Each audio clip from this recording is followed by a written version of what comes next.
ধানের শীষের মাথায় মুক্তঝরা শিশির বিন্দু আর পাখির কলরব জানান দিচ্ছে প্রকৃতিতে এসেছে শীত। এ যেন ষড় ঋতুর বাংলাদেশের মাতৃরূপ।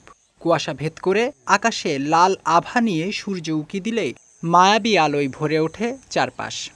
এই শীতে ভাবের মধ্যে আমরা এখানে পার্মানেন্টভাবে এক্সারসাইজ করি এবং সুস্থ থাকার জন্য চেষ্টা করি। গরমের পোশাক তুলে এখন শীতের পোশাক বের করে লাগিয়েছে।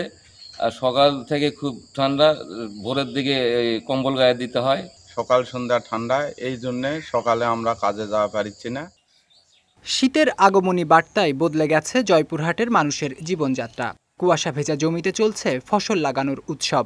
আমন ধান কাটার পাশাপাশি শীতকালীন সবজি চাষের প্রস্তুতিতে ব্যস্ত সময় পার করছেন জেলার কৃষকেরা।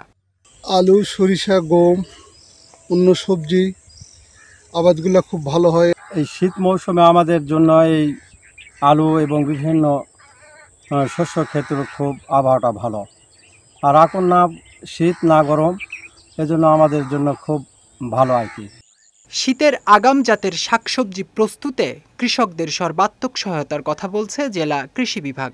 যথাসময়ে শীতের আগমন ঘটায় বর্তমানে আগাম শীতকালীন সবজি চাষের অনুকূল আবহাওয়া বিরাজ করছে। জয়পুরহাট সদর উপজেলার আগাম শীতকালীন শাকসবজি চাষে কৃষকরা ব্যস্ত সময় পার করছেন।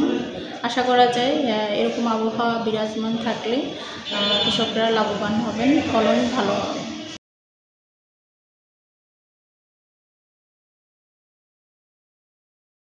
এবছর শিশির আর ফসলের ফুলকে সঙ্গে করে জয়পুরহাটে আসছে শীত।